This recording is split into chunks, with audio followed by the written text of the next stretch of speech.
Happy July, and it is National Log Home Month, so we thought it very fitting to come here together to share a little bit about how Honest Abe Log Homes got started all those years ago. And today we have our mother, Miss Janie Smith, my brother Shane Smith, and then I am April Smith Patterson. So Mom and Dad we lost in 2011.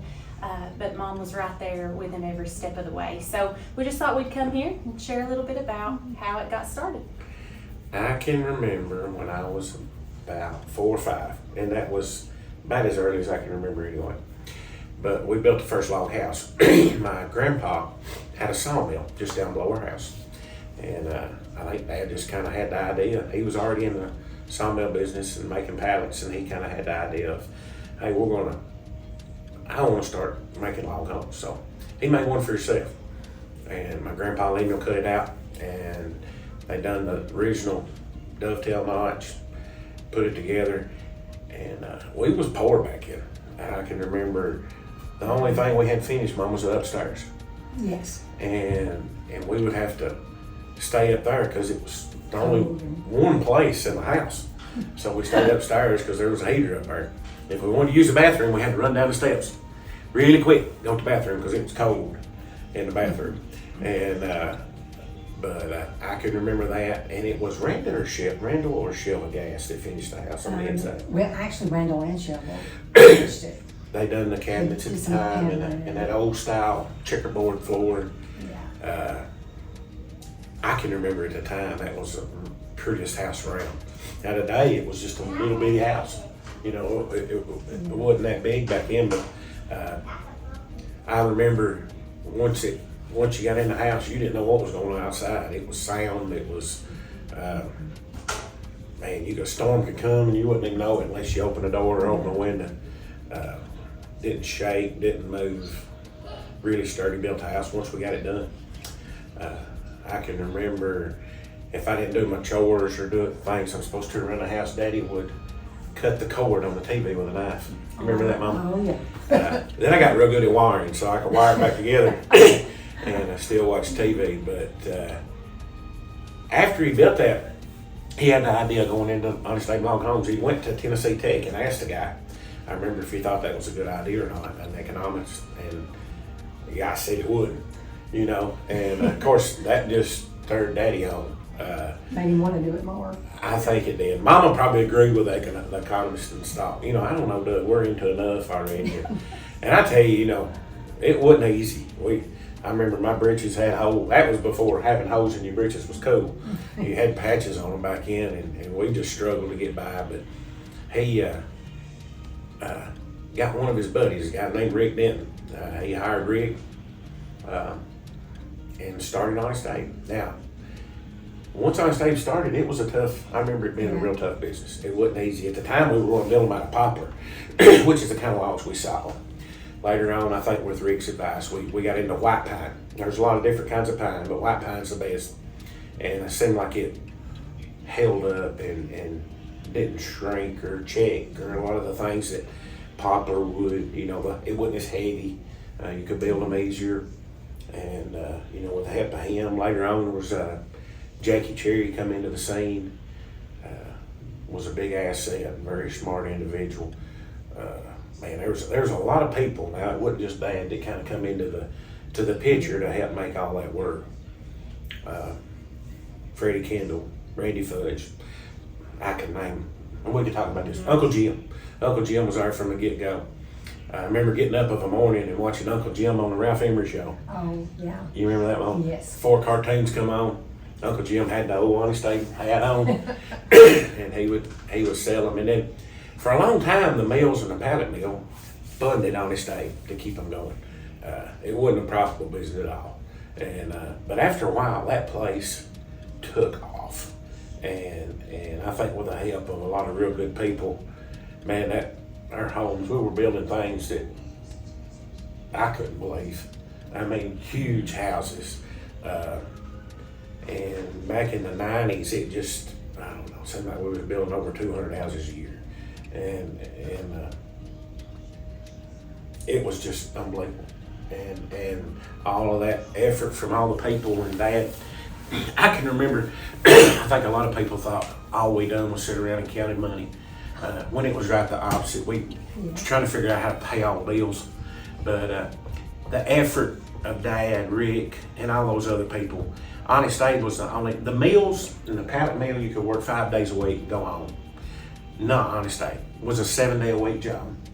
You'd work all week building houses, and then those guys and the salespeople, Rick, Freddie, Jackie, and all those other guys would go to home shows. It seemed like every weekend was a home show in a place that we was trying to promote Honest Abe Log Homes. And you know, Dad, today people are like, oh, we gotta be at our kids' ball games, we gotta be at our kids' events. I can remember Mom and Dad wouldn't have none of them. They were too busy working and trying to establish this business. And it was a hard business to get going. It was hard on those people that worked for us. It was the same with Rick. You know, I'm sure he missed out on a lot of his life events and with his kids and things. I don't know how the women stayed married to these men that worked for this company because they were never home. It was a 7-day-a-week job that people didn't realize. You know, putting in all those hours, 50, 60 hours a week, trying to get this thing going. And over time, Honest Abe perfected its business. And we actually do a lot of this business with not a whole lot of people. And the way Dad done it with his, was kind of his vision. And then all the other people that worked with him helped make it all happen. I can remember drying logs. At one time we were the only ones that doing that. Now I think it's an essential thing. You know, the way building is today, it keeps a house from settling. Just so many good ideas and the equipment we've got, the people we got. The people we've got have been with us for, 30 and 40.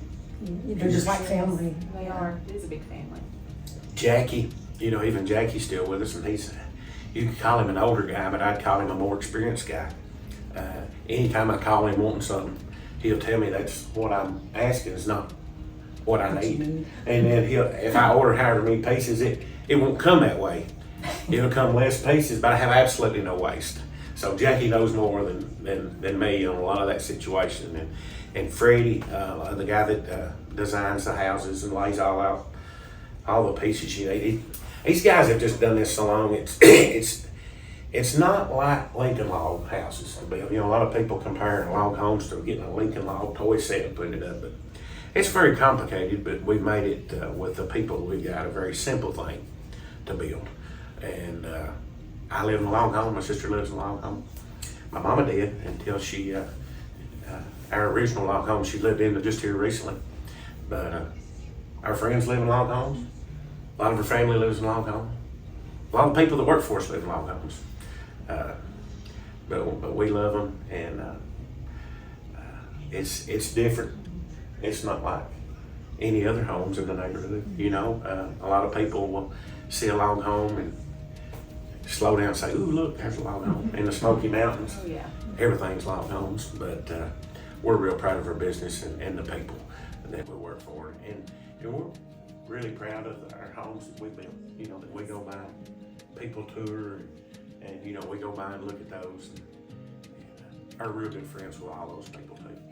It's an excellent product, and it just actually I think they get better.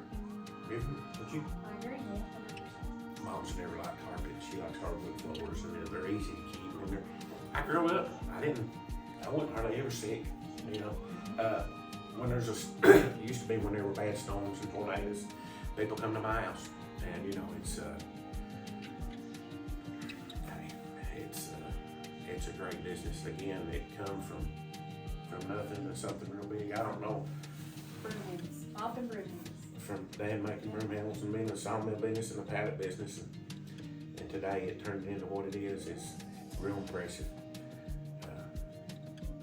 But in a nutshell, now we can talk about Honest Abe Hours, days. for days. But you know, in a nutshell, that's kind of how it started from a guy's vision and from actually building his own house to what it is today. And a lot of sacrifice and a lot of hard work. Probably missed out on a lot of stuff, but you work real hard at something, you can have something someday. And that's what Dad did. And a lot of the people that work for them. And it's still, that's ingrained in them today in their families. If you'll notice, a lot of those families that have worked at Honest Abe and their kids are successful. They've got a great work ethic. Their kids have got a great work ethic. They're good people. And our friends and family, we appreciate them. We're proud of them too. In a nutshell, that's the beginning.